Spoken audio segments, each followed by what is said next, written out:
Welcome to Let's Get Writing. I'm your host, Catherine Taylor, and this show is all about the writing process from creation to publication. And here is where you find the stories behind the stories. And today is no exception because my guest has some great stories to share with you. She is a PhD candidate in the folklore department at Memorial University of Newfoundland. She's a writer of fiction, nonfiction, and poetry.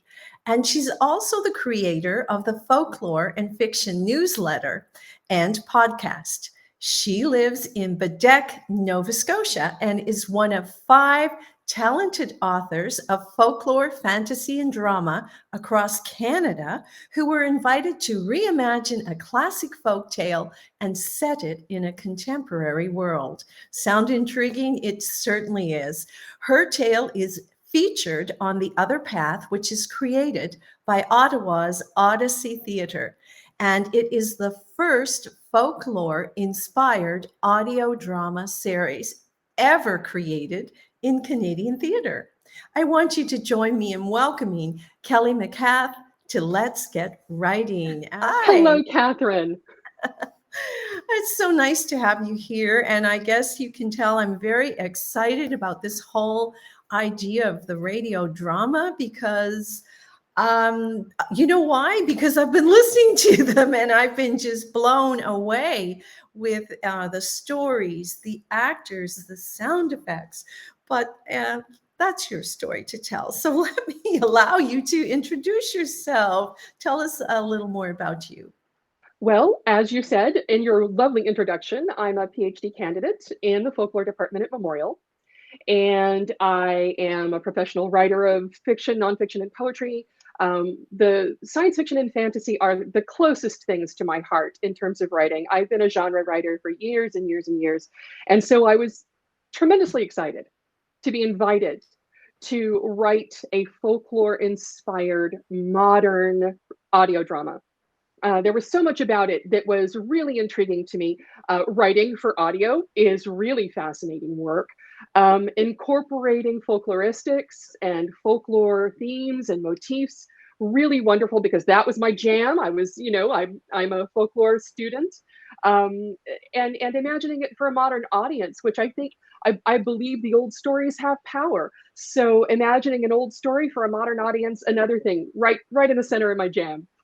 Oh, wow. And I just want to put a shout out to Memorial University because they have a world-renowned folklore department, which attracts people like you and to come to our province to study. And I think that Newfoundland and Labrador, that by nature of how we were formed, it's such a great place to have a folklore department, wouldn't you say? I would completely agree. I would shout it to the heavens. Memorial's folklore department is world-renowned. The Memorial University of Newfoundland Folklore and Language Archive, also world-renowned, with a regional mandate to collect folklore from the province. And what's really wonderful about what's happening at MUNFLA is that the more we attract students from elsewhere in the world, the richer that archive becomes, right? Because people are bringing their own stories from their own homes and contributing them to the archive. So yes, absolutely, I would completely agree. Newfoundland is a fabulous province. I loved my stay there. MUNFLA is a great archive and the folklore department is top. Just tops. You mentioned genre fiction when you were describing yourself, and maybe some people out there don't really understand what genre fiction is. Could you just clarify that for anyone who's not clear? Absolutely. So genre fiction is science fiction, it's fantasy, it's romance, it's mystery, it's horror, it's themed, right? So the romance genre gives you romance novels of various kinds. The science fiction genre gives you science fiction novels and short stories and so forth. And poetry, there's a burgeoning community of speculative and genre poets. Of course, fantasy will give you fantasy novels and short stories and poetry. You get the idea, which is very different, I would say, from when I talk about genre in folklore. That's a very different animal. Ah, do tell. I will. Well, how is it different? Yeah. So when we're talking about genre in folkloristics, we're talking about myth and legend and tall tale and fairy tale and ballad, right? So myths are their own thing. Legends are their own thing. Tall tales are their own thing. They all have various characteristics. For instance, a myth and a legend are both true for a value of true. We talk about the how is a myth true? Well, a myth is cosmologically true. It teaches us a lesson. It's used in Mhm. religious teaching. You know, it's true for sort of a cosmological and ethical and moral and spiritual value of true. While legend, we talk about the friend of a friend transmission, where, you know, my sister Sally said that John actually saw the Loch Ness monster, and I trust Sally, so it must be true. So we have that friend of a friend transmission. We have urban Mhm. legends, which have elements of the spooky in them. Fairy tales are morality tales with elements of the fantastic. Fables include animals. Those are all different genres of folk narrative, just like science fiction and fantasy and romance and horror are all genres of contemporary novel and contemporary storytelling, fictional storytelling. Well, let's get back to this fairy tale thing that we were talking about, because that your article that you, or I should say your play that you wrote, was based on a Bavarian fairy tale, was it not? I'm very excited about this. And I have to tell you the story behind it. I'm just so geeked out about this. So we know that the Brothers Grimm sanitized the tales that they collected in Germany. They pieced them together, they refined things, they took out biological mothers and put in wicked stepmothers instead. And so what we get from the Grimms is not an accurate, if you will, representation of what they were collecting orally from oral tradition and oral culture. Along comes a little civil servant named Franz Xaver von Schoenworth. And as he went about in Germany, he collected tales, but he wrote them down just as he heard them.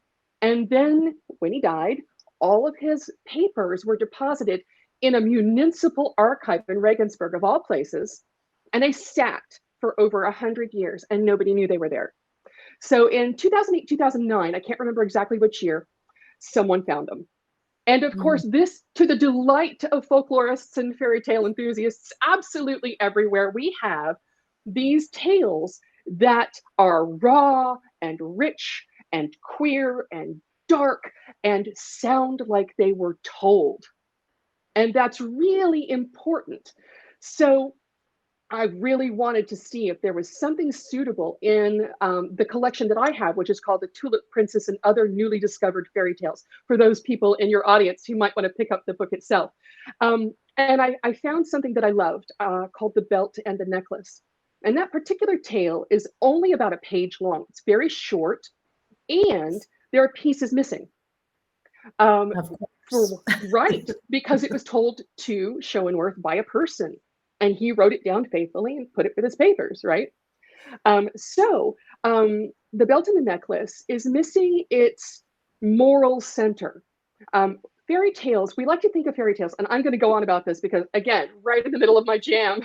You can go on. It's interesting. Yeah. um, so fairy tales, we like to think of fairy tales as having happy endings, but they don't.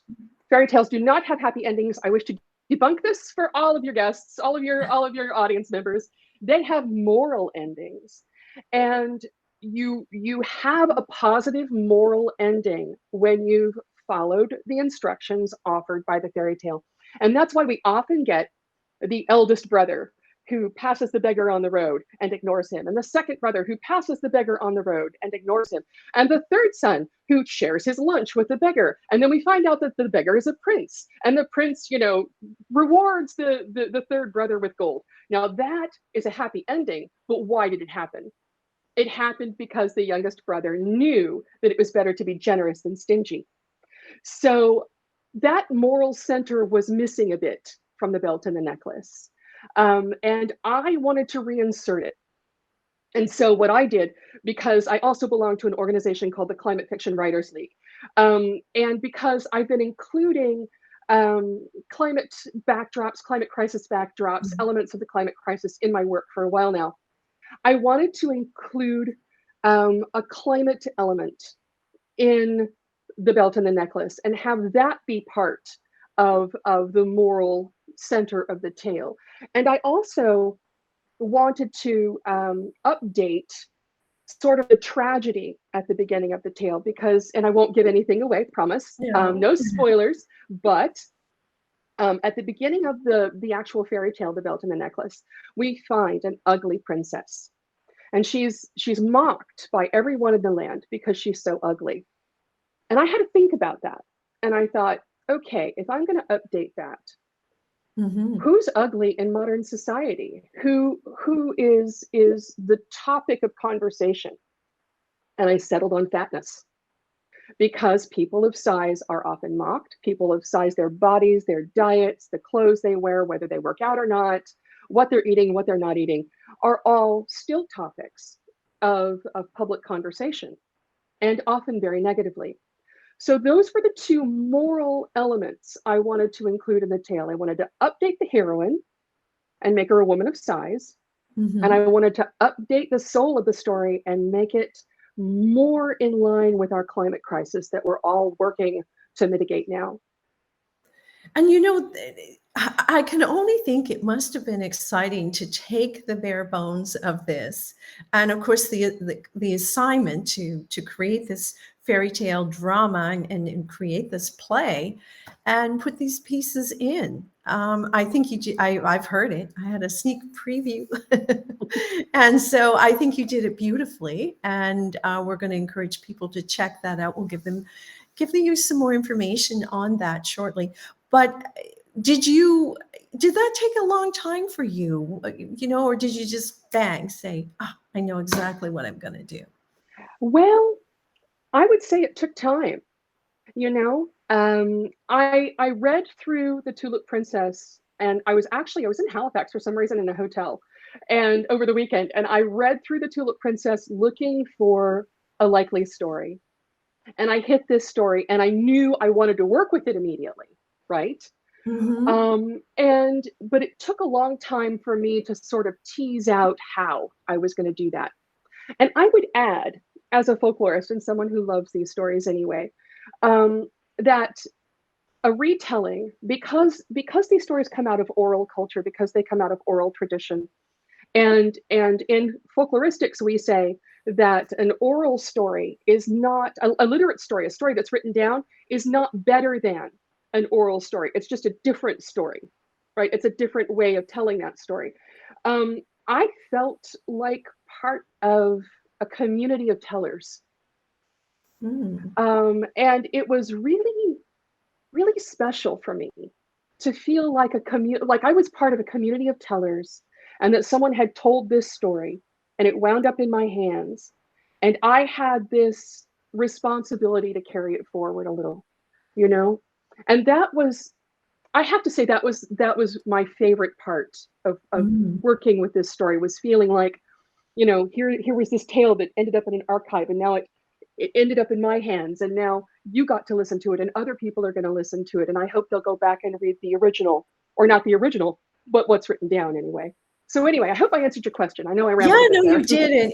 And I found it very intriguing as I listened to it to see this fairy tale presented in the modern world. I loved it. I mean, I was one of those kids that grew up, and each night when I went to bed, one of my parents would sit with me and we'd read, and it would be a fable, or I did have Grimm's fairy tales going, and things. So it just at an early age ignited my imagination about possibility and fantasy and all of these things. So when I was listening to this story, the play, um, I was just so caught up in it. It was incredible. And I want to mention the actors and the sound effects, like the production of these.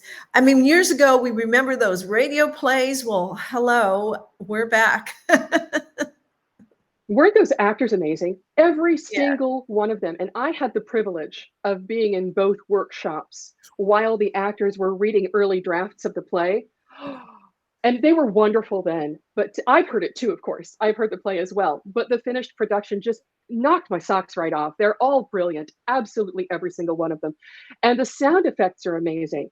I really felt when I was listening to the play that the sound engineers, and shout out to you, sound engineers, you were Mm. amazing. I really felt that the sound engineers were in my head. They brought sound to the play and made the play sound the way I heard it in my mind. So, yeah, I'm right with you there. All praise to the actors, all praise to the sound engineers. Yeah, and what they recommend with these new radio dramas is to wear headphones. And Hmm. I was listening to a different one because before you came across my desk, I walk a lot, and so I said, "Oh, I'm looking for a podcast." I ended up finding one that was in the same area. And I put my headphones in, and I was walking up the road, and I go like this, like I felt like there were, things happening around me, and this is part of it. You put headphones on, and it immerses you into the actual adventure. I can't say enough good things about it. So I was so excited, and it must be serendipitous that you showed up. And I was like, I get to talk about this more. I get to talk about someone who's very much involved. So this came out of Odyssey Theatre in Ottawa. Hmm. Uh, they conceived this whole idea. They're one of the first ones, I think, that have Hmm. ever done this. I don't say Hmm. they'll be the last. Well, and I hope they continue doing the work. I think it's a really fine thing. And it was a COVID project. I mean, when you think about it, I was writing this play. I was commissioned in late 2020. And so I started writing in early 2021. So we were all still locked down. We were all still Mhm. close to home. And so we had a very distributed cast. We had distributed writing. We had distributed sound engineering. And everybody used modern technology to bring this together. And and I loved that. And I loved the idea of the radio play. Like you, I was just captivated by the idea of the radio play, and really excited that the Odyssey was taking this chance to bring a folklore inspired series to the public. And there's a lot of crossover when you think about it, between a folklore inspired, a fairy tale inspired play and the science fiction and the fantasy and everything else that I've talked about before. And it warmed my heart to see the Odyssey embracing near genre work, near science fiction and fantasy work. I don't know if they'll ever cross over, but it's nice to see um, theater of the fantastic. Let's call it that. Like Theater it. of the fantastic. Hmm. Love it. And actually the otherpath.ca, I'm just putting that up. That's where you can find these wonderful dramas. And yours is not up yet. No, Not yet. No, I'm the no. last one. Mine premieres on November the 30th. And this show is actually, we're going to be seeing, I think your show goes up on the 18th of November. Let's Get Writing goes onto Facebook every Friday at 1 p.m. And it's also carried on Rogers TV. So people can go there. And I think there may be one already released up there now, one or two that are available. Three. I think there are Three. three. Yeah. Emily Polweary's, um, Daniel Peretti is not yet. Joe Walton. Mhm. I'm not. And Daniel Peretti, we should mention, he's also a Newfoundland folklorist and writer. Yes, And is he on the faculty at that department he is a in faculty Montreal? member of the department. Absolutely. He is a faculty member. Dr. Peretti is a faculty member of the department. I have never met the gentleman, interestingly, because I finished my coursework and returned home to Nova Scotia around the time that he became a faculty member. And so our paths have not yet crossed. So we're connected professionally. I'm a student and he, of course, is a faculty member, but we have not actually met personally. Well, they almost crossed because I was hoping to have him on with you, but his schedule didn't permit. So perhaps I'll have a chance to have him on in future I and do talk want a to little more. mention, oh, I'm sorry, I didn't mean to Yeah, interrupt. no, No, go ahead. The only playwright I didn't mention was Marty Chan. I couldn't remember all of us, and I wanted to make sure I mentioned his name so he didn't feel left out. Oh, absolutely. And once you mention a name, you're on that path. That's right. You have to cover everyone.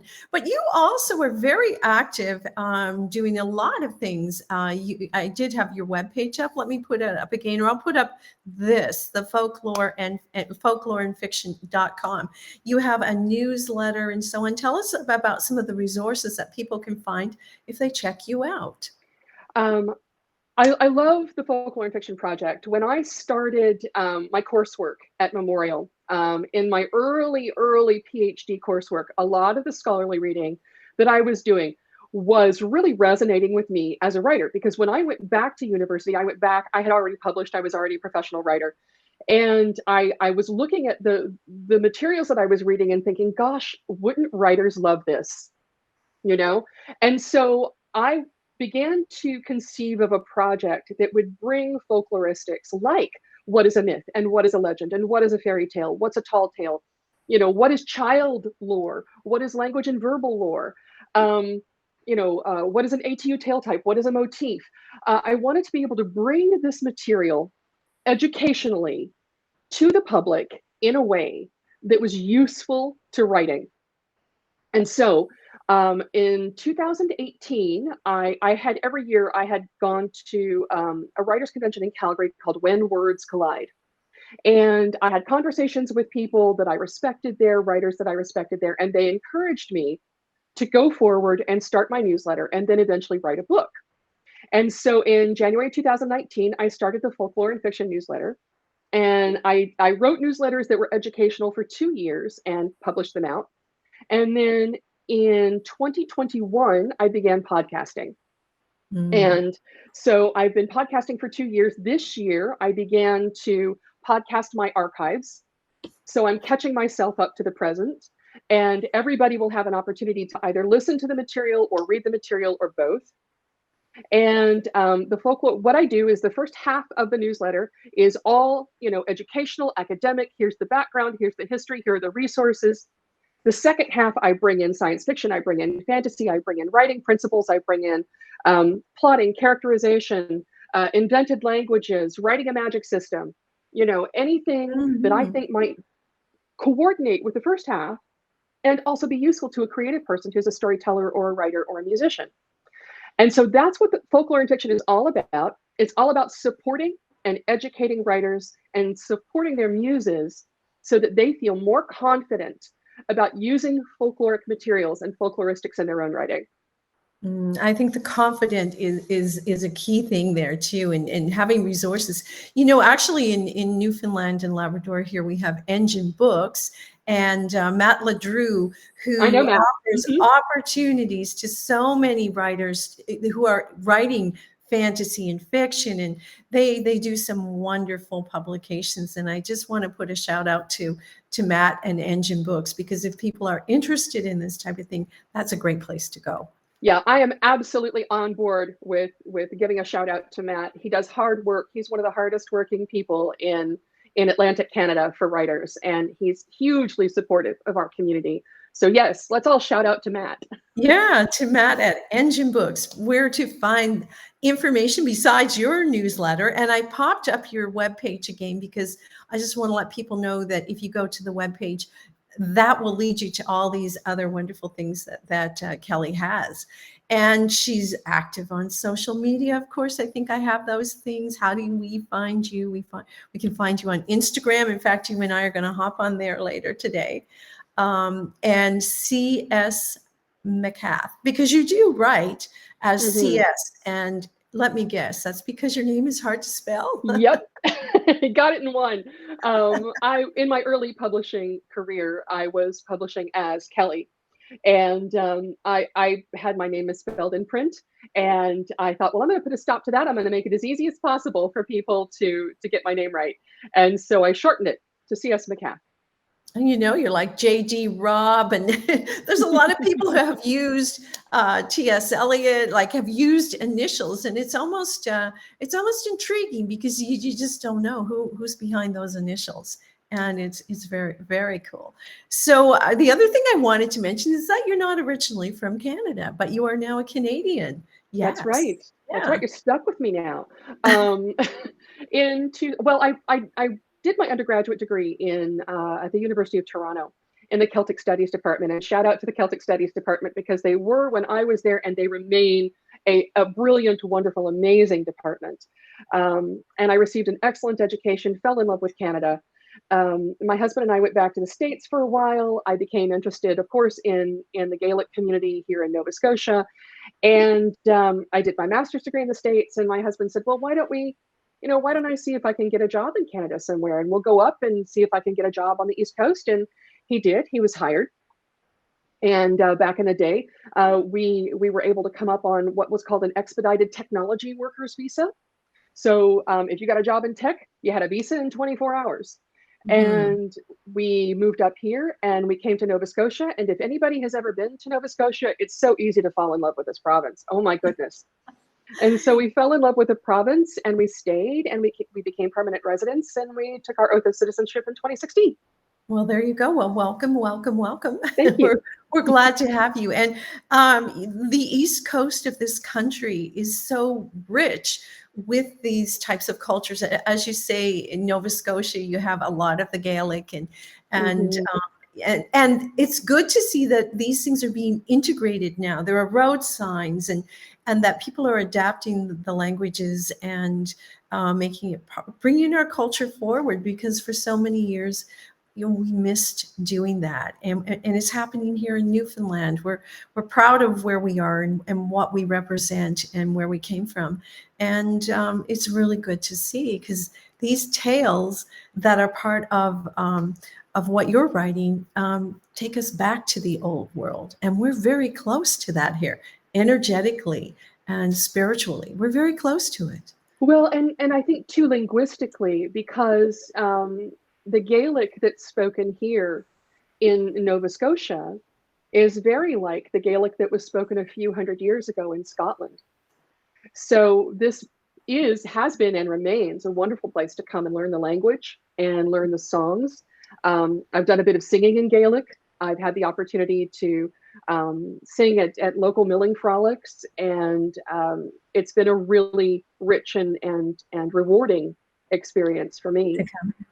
Well, Mhm. thank you so much, Kelly. It's been just a pleasure to talk to you. And folks, thank you for joining us at Let's Get Writing. I hope we've inspired you to research fairy tales, maybe dust off an old book, and certainly check out the otherpath.ca and listen to some of these wonderful dramas. Thank you so much for joining us, and Thank you thank for you, having me.